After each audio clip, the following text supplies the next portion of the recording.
What's up, everybody? It is your sis and your friend Crystal Whitaker right here on the Morning Jam podcast, where we talk about any and everything personal, old snaps and claps. It's a dang good day to talk about a few things. So let's get into it. What's up, everybody? It is your sis and your friend Crystal Whitaker right here on the Morning Jam podcast. I'm super excited to have my super guest on today. I'm so excited. I have looked forward to speaking with this young lady, and she is just a talented, amazing artist. And let's welcome Miss Taylor Jones. What's up, sis? How are you doing? I'm good. How are you? I'm wonderful, doing wonderful. Good, So good. let's get a little bit started and let's talk about who Taylor Jones is and what she does for a living and how did she get into singing and all of that. So tell the people just a little bit about who you are and where you're from. Yeah, so my name's Taylor Jones, as you know. I am originally from Louisville, Kentucky. But I actually just moved to Greensboro, North Carolina, like 2 months ago. So I really like it here a lot. So my occupation right now, well, I'm a child and family therapist. I've been doing this for about 2.5 years now, and I really, really love what I do. I love just kind of seeing my clients grow and, Right. change the time. I mean, it's very a rewarding job.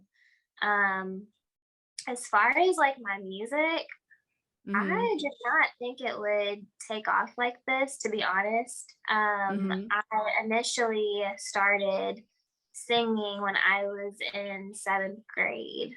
And this all was at a youth Sunday. I just decided to do an Erica Badu song from my memory. And ever since then, I was like, you know what? Like, I want to actually record. Like, I want to get in the studio and just kind Mm-hmm. of see what it's like. And I ended up getting this opportunity later down the road to work with Danny and T. Freeman at their studios, highly Okay. favored. And ever since then, I just kind of been making music and just seeing where this thing goes. That's awesome. That's awesome. I'm so excited to have you on, like I said, on the Thank you. show, The Morning Jam. But let's take it back just a little bit to where you started, where you said that you into social worker, like as a therapist. So let's get in. What made you get into that field? Yeah, so I initially started off as child protective services. I worked in that field. And then I was just Right. kind of like, I don't want to be looked at as the bad guy. Because I think when people look at CPS workers, they think of, oh my God, like they're here to take the kids. And I was always viewed in a negative light when I worked for them.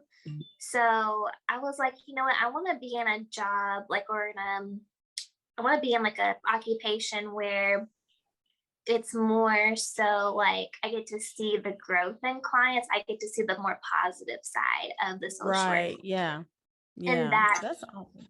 kind of why. So it kind of like grew on you, stepped off into it and just grew on you, a touch your, I love that where when people get into the field that makes them happy, that makes them grow, and it makes them really want to stay into that field and help people and change people's lives. That's just like kind of like I kind of like gonna take it off you for a minute, put it on me on in the medical field. I've been in the medical field for going on 12 years now. I've worked in oncology, neurology, I worked in internal medicine, and now I'm into ortho. So I've been in there for that long, and each part of the medical field is so different, and you touch so many lives. So oncology is one where, of course, it's cancer. So Right. you get connected to people, your heart goes, and you take them home with you, Right. basically, and you're praying for them. So is there ever a time where it's like that for you on your job, where you just take your job home with you? Oh yeah. I think for a little while I wasn't practicing good self-care and I was actually taking my Mm, laptop home and I was doing work.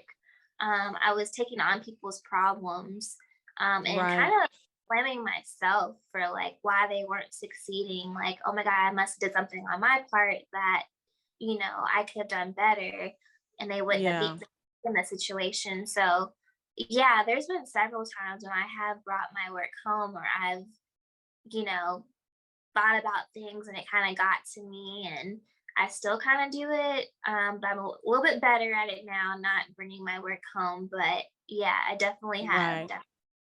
So Definitely. you learn to leave work at work and come home and relax and just chill and just really, it's really a mind thing. I feel Yeah, like both of our jobs it's a mental thing, not a physical thing right. as well. I think mine can be a little bit on the mainly on the mental, but on the physical side as well. But I feel Mhm. like mine is mostly mental. So how do you like release your stress? How do you release your just that downtime for you? How do you do that?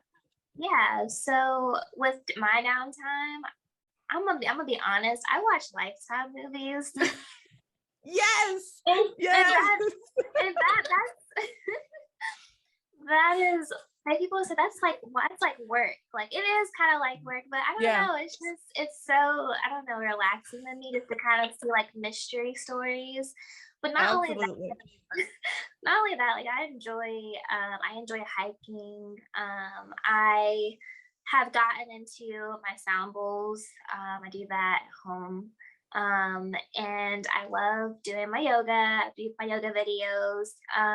Just really relaxation things that I do at home, just kind of to unwind and to Right. just decompress. Yeah.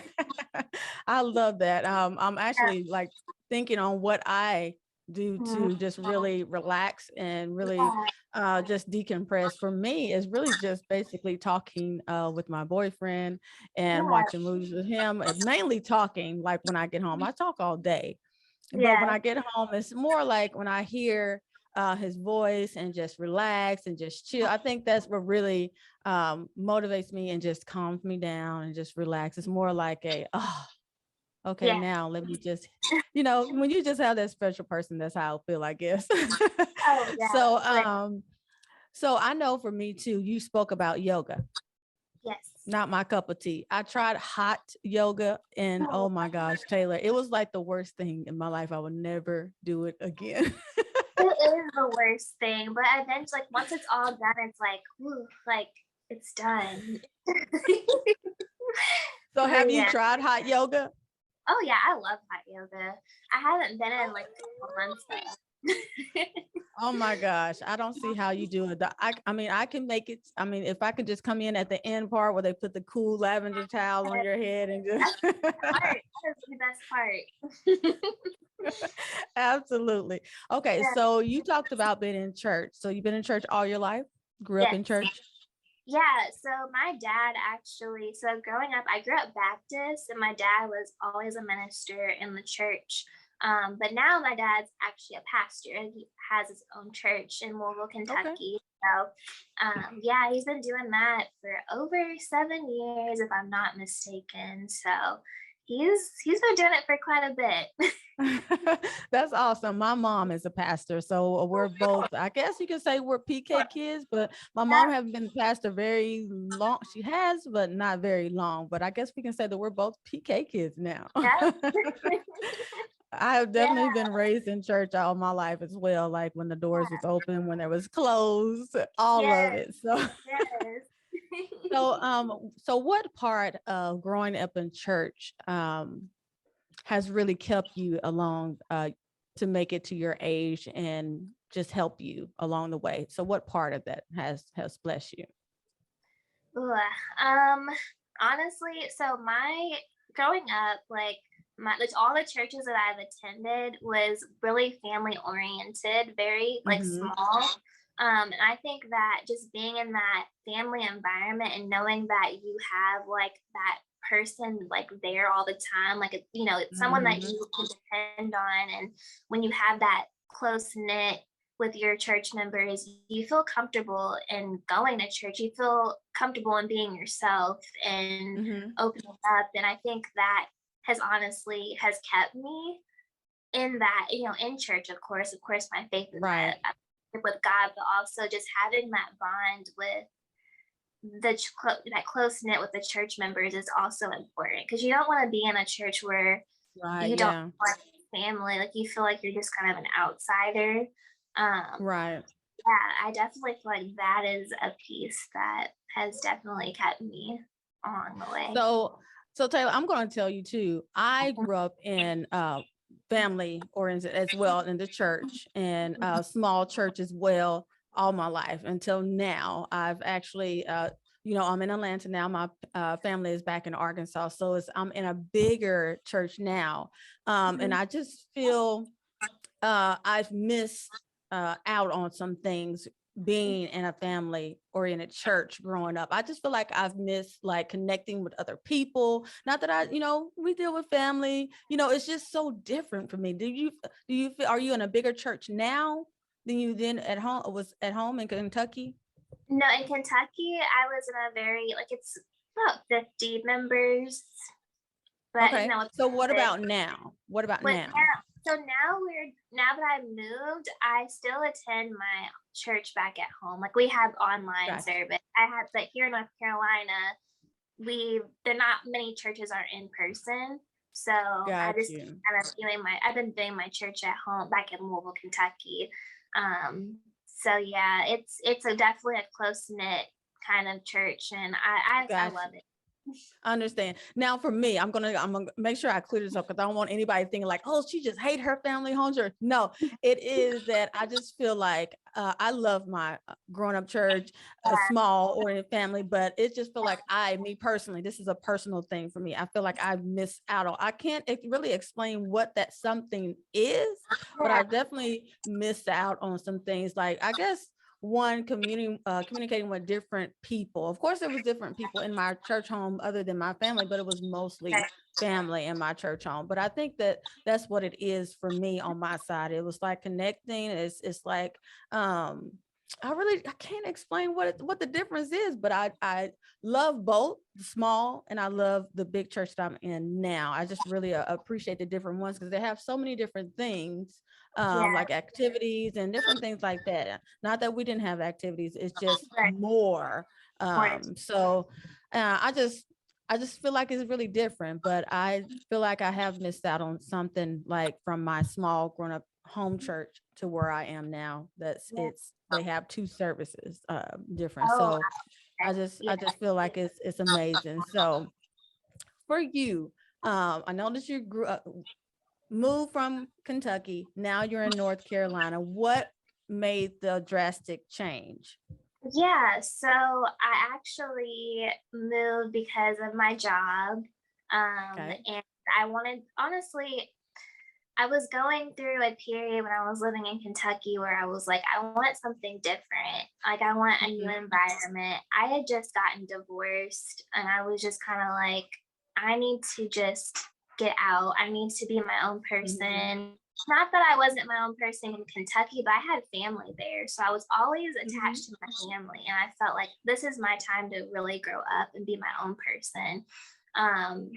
And that is why I moved to North Carolina, to just be my own person, to be in a different environment. I've also always wanted to live here too. Like, I always wanted to live in North Carolina.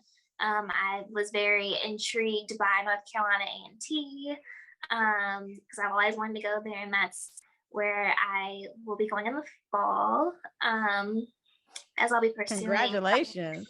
Thank you. Thank you. So yeah, so I just wanted a different environment and a fresh start, especially after what I had gone through at home. Okay, so I'm going to talk to you about this too, because your story is definitely the same as my story. Yeah. I moved from Arkansas to here after my divorce. So I wanted to, just like you, I wanted my different job. I wanted different friends. It's not like I didn't love my family or my friends that I have back in Arkansas, but I wanted, again, like you, to grow, to expand, to be more broad on different cultures and all that. I just felt like it was just time for it, because I felt like, one, Arkansas was definitely smothering me. I felt like I couldn't grow anymore. It just helped me here. So now I feel like in Atlanta I can grow and just be able to expand in my creativity of my makeup artistry, my fashion and all that, and being here in podcasting. So I just felt that But again, it was just a different feel for me in Arkansas where I just wanted to grow. So what part of the move from Kentucky to North Carolina were you excited most about? Yeah, I was really excited about just meeting new people, and connecting with other people that, you know, more professionals. I'm not saying that Kentucky doesn't have any, but like Right, I got you. it's just different here. Like I've noticed it's the different environment. I also um was very excited about just being on my own fully and not being around my family. Not that I don't like my family. I love my family. It's I just so agree with you. I just need to like be in an environment where I don't have people in my ear constantly. I need to learn. I need to learn on my own and learn how, Balance, yeah. make mistakes and learn those mistakes on my own. Because I think all my life I've been kind of sheltered. I'm the only child. So just getting out of that, out of Kentucky, I'm able to just kind of, branch out, spread my wings, meet new people, Right. social, which I wasn't really social growing up, but just be more social and get to know Oh people. my gosh, I have, there is so much that we have in common. Like of course, we were so sheltered. And me personally, you can't tell now because I'm such an outgoing person. I was so shy and so quiet growing up. Like I said, I'm number 11 out of 12 children. And it was just all like my parents sheltered us big time. We lived in a place called the Blessed Area, and it was uphill and downhill. So we lived downhill, and my parents was like, "You don't go up uphill because I want y'all to stay here," because they sheltered us so much. And I feel like one out of the sheltering, I thank God for it.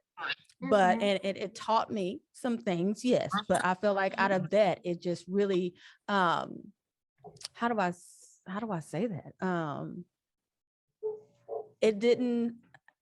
It taught us, but it didn't teach us of even like in the world. Like we didn't experience a whole bunch of stuff in the world until we got older. And even now, me being 40, like I'm experiencing things like, oh, I've never experienced in my whole entire life. And everybody look at me like, you so brand new. Do you feel like you're brand new being on your own? You know what when we say brand new. Okay. Do you feel that way right now? Yeah, I feel so refreshed. Like I feel when I was in Kentucky, I felt when I was married, I felt like I was in a prison almost. Like every time I was and it was weird because every time I was going to sleep, I would dream about being in jail. And I didn't know why I was having this dream, but I had it almost every night. And then when I moved out, or while I was on my own in Kentucky, I kept having that dream, like I'm in jail, I'm in bondage here. And when I moved here, I stopped having those dreams, and I feel like I'm free, like I've branched out. So yeah, Isn't that's that just so refreshing? It's like so refreshing how when we are in a place and we feel like we're so like smothered. I use the word smothered, but like you can say jail, or you can say bound, or you can say stuck. There's so many words to express on how we feel when we really feel like we need to just really grow. And one being in that one place is just keeping us stagnated, like water sitting in like a little bowl that's been sitting there forever. And a lot of times when we're around family, we're around friends that we grew up with so long, they tend to want to keep us there. Like, oh no, if you move there, something to happen. Oh, if you go there, you won't, you'll lose Christ. You'll be in this and you'll be in that. And I just want to congratulate you, sis, on the move. I want to congratulate you for being free. I'm so glad that God has released that bondage from you and just gotten you out of that jail. Like seriously. And a lot of people think that it is a physical thing, but it's also a mental thing as well. So can you express on that too? Was it mentally or physical thing that you really had to just make that move on? Oh, it was mental, for sure. I found myself like even when I first began having those dreams, Mm-hmm. with my situation I was in, Mm-hmm. I was finding myself, I was anxious a lot. And then the anxiety was taking over my body. And, Mm. it I would get, sharp pains down my arm, I would get trembles in my hands, headaches, like it would come out in my body. And Wow. and that's what I was experiencing. I think there was a time when I even was hospitalized. Like I was in the hospital, not like a mental hospital, but like in the actual Mm-hmm. hospital where Right. Right. because of these pains that I was experiencing that I thought was something else, but really it was my anxiety. Um, it really takes a toll, and I had to actually go into therapy, you know, just Mm-hmm. to just to kind of reflect what situation I was in and what I can do differently to prevent myself from going into that same situation. Wow. Wow. So I'm so glad, sis, that you are amazing right now. Cause when I first met you, I was like, oh my gosh, is she 12? You look Everybody thinks so that. super. Everybody thinks that. So, but I thought that you was such this, you had this aura around you. You just seemed so wonderful and so blessed. And then when I saw her, I was like, wow, this young lady is on the move. And I love when I met you and I was like, wow. And you just had this presence about you. Oh, My mom was talking to me. You're so welcome. My mom was talking to me this day and she was like, Crystal, I just wish that I had this aura like you do. I was like, Mom, who do you think I got it from? Like for real. Like, and she's like, no, you just have this presence with people, and that's what you had. And I'm just so glad that um that God has blessed you to yeah. just continue to be an amazing woman of God, and being in music now. So so what would you say to someone that is in your situation, that's in your situation that you got out of? What would you say to them to be able to help them make that step and that move to for better? Yeah, I would definitely say to them that, you know your worth. Mm-hmm. And don't feel afraid to speak up or go into therapy or even reach out to a friend or a family Mm-hmm. member when when you feel like you're in bondage or you feel like you're stuck. I would definitely encourage other women who are going through a similar situation that I went through to definitely reach out for help and not stay silent. Because in my situation, I was in an emotionally abusive relationship. So Mm-hmm. and that can be hard to speak on, for some women or any type of abusive relationship. It can be hard to speak Mm-hmm. on. So definitely, I would encourage them to use their voice because they have a place. I love that. I love that you said use your voice, because a lot of times people think that they're using their voice. They think that they're screaming out loud, but Yeah, it's their inside that is crying. It's their inside that is broken, and they expect people to see it. But a lot of times we can easily cover it up. We can yeah, cover it up with the makeup. We can cover it up with nice dress clothes, and they don't see the hurt. But until they really speak up and let the people know that, hey, I am emotionally being abused, I am mentally being hurt and broken and unstable, and I just want your physical, like your mental, because that's yes, what's important. Once we lose our mind, like we're not able to, for me, my understanding is to please God. With our mind, we serve God. With our voice, we lift him up. We have to open our mouth, mhm, speak, and that's when we get that healing. That's when we start that process.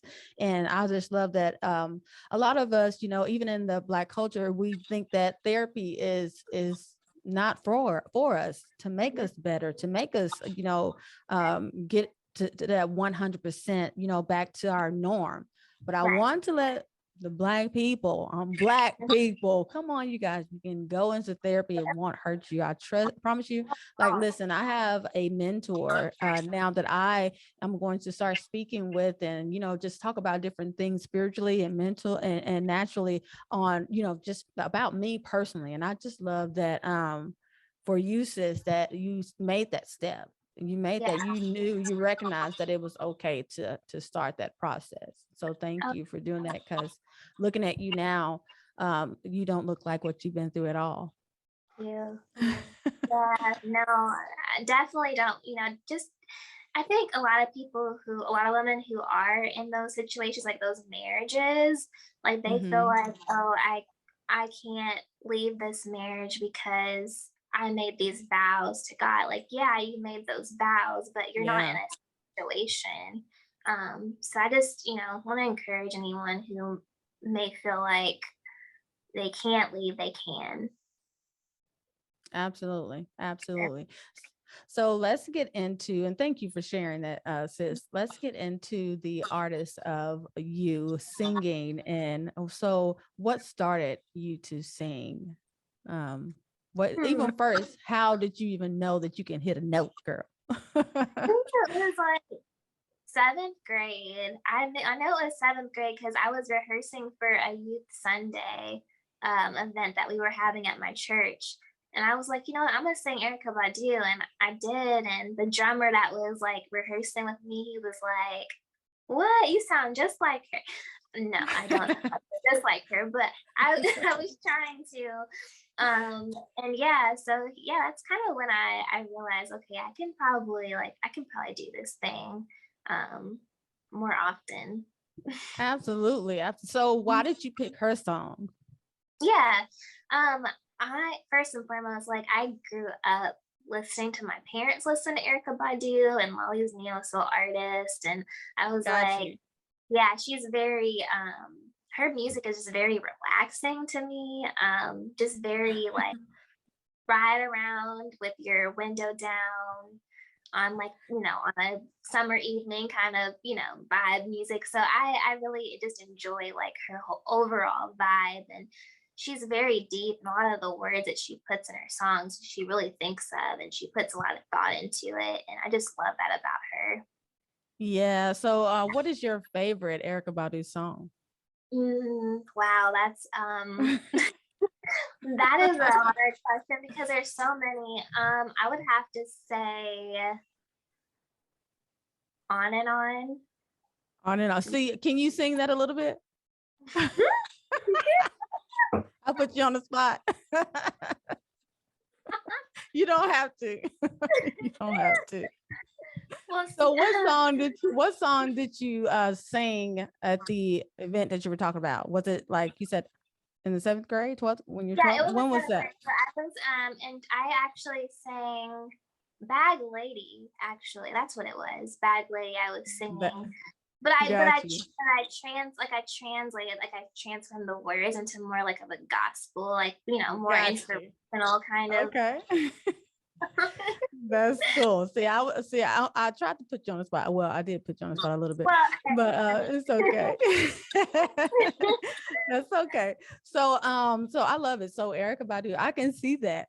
I can definitely see that about you. I can see you even like dressing like her and just yeah, I can yes. see that. I can see that. A lot of people attend like, oh, I want to sound like this person, but they really don't even have that.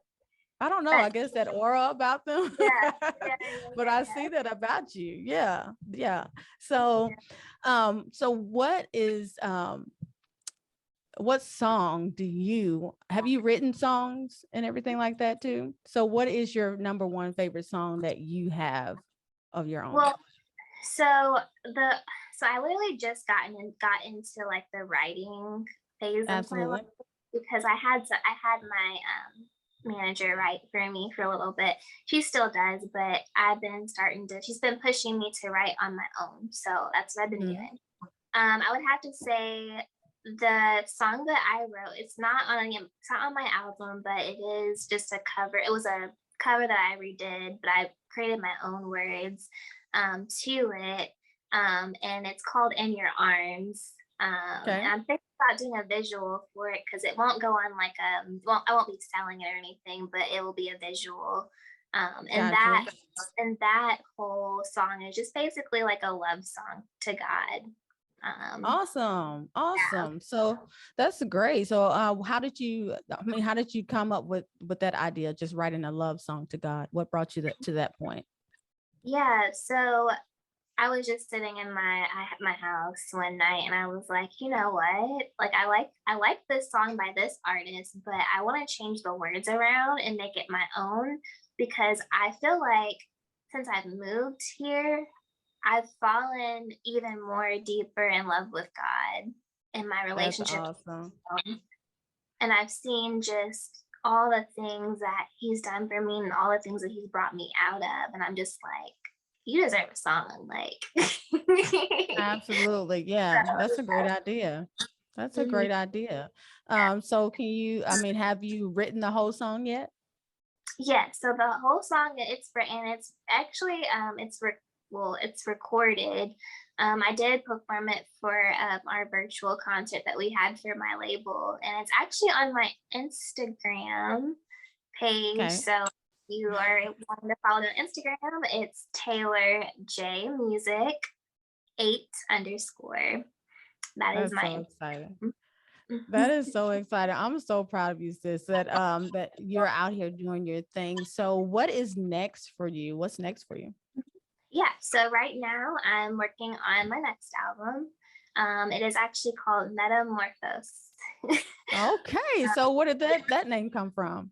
Yes, so my first album, of course, is called Upside Down. I want to call that my mini phase of myself. I was kind of going through the stages of growing up.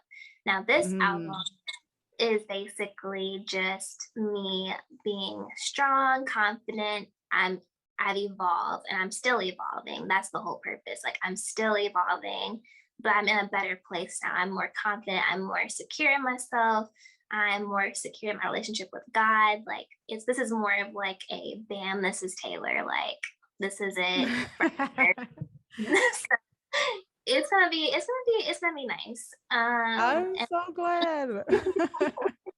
yeah, and I have got a couple of features on my new album. Can't release them yet, but they are definitely going to be my features. So, I was definitely gonna ask you who are the few. So we'll just well, you can keep that to yourself right now. You don't yeah, have to tell. You'll come back and tell us all about the new album. yeah. So I definitely love that too. I can't wait to hear the new album. You guys go out and support my sister, Miss Taylor Thank Jones. You guys, you go support her on her Facebook and IG. you. So Taylor, so what do you want your listeners, your fan base to get from your songs that you've already put out?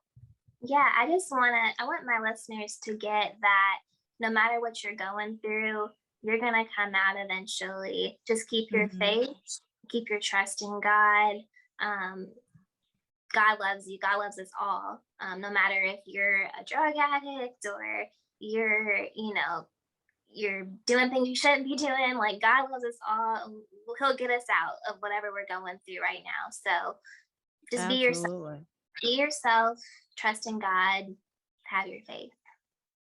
That's great. That's wonderful. I Yeah. love it.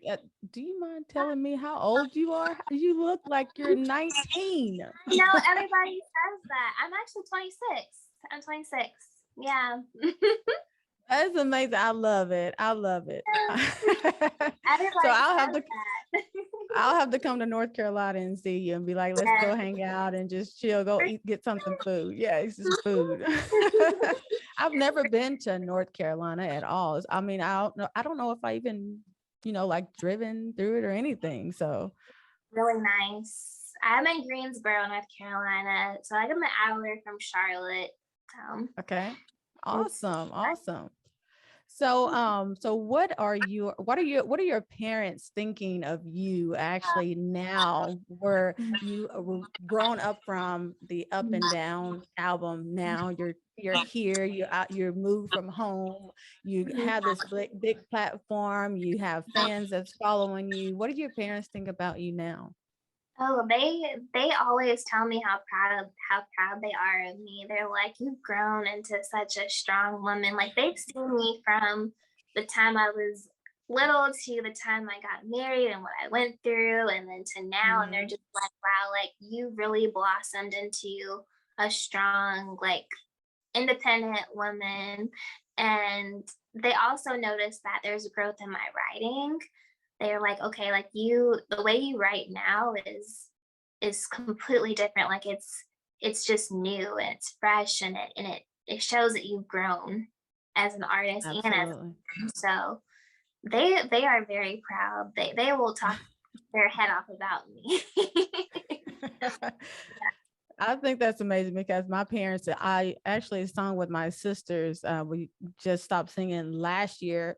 Well, we get Okay. together. When we get together, we'll sing. But, so when I moved here and everybody started doing their individual thing, Mhm. my parents like, oh, well, like, what are y'all going to do? I'm like, y'all, we've been singing. I'm saying Right. y'all, we've been singing all of these years. Like when we get together, we will sing. But other than that, let us grow because we've been like this for so many years, Taylor. Like for real, we've been like Okay. this, stuck like gorilla glue. Finally, God said, and I'm definitely putting this on God because I believe it was God's calling for us to come apart and learn who our individual selves is, Right. because we already know what we can do together. I feel Right. like the anointing, the power is there when we're together. But I feel like when we're separated, I feel like we need to learn who we are as women, Mhm. know what we can do apart, and have, Right.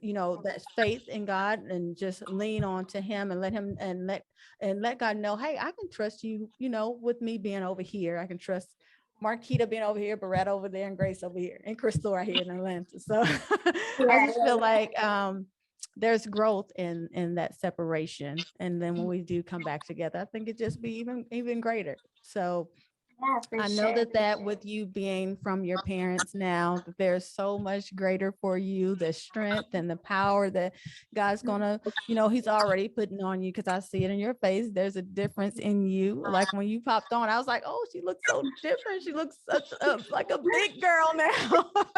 But you are a young lady. I'm not gonna call you a little girl. You are a young lady and out here doing your thing. Super proud of you, sis.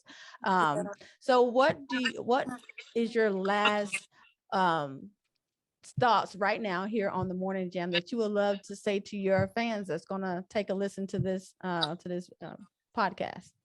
Yeah, I just want to say, like I said earlier, if you're going through anything tough, feel free to talk to somebody. Don't keep silent.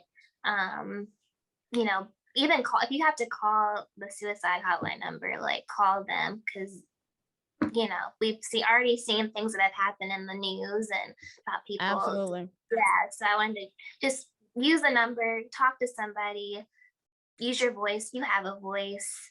And also, I hope you stay blessed and be blessed with my songs that I have out.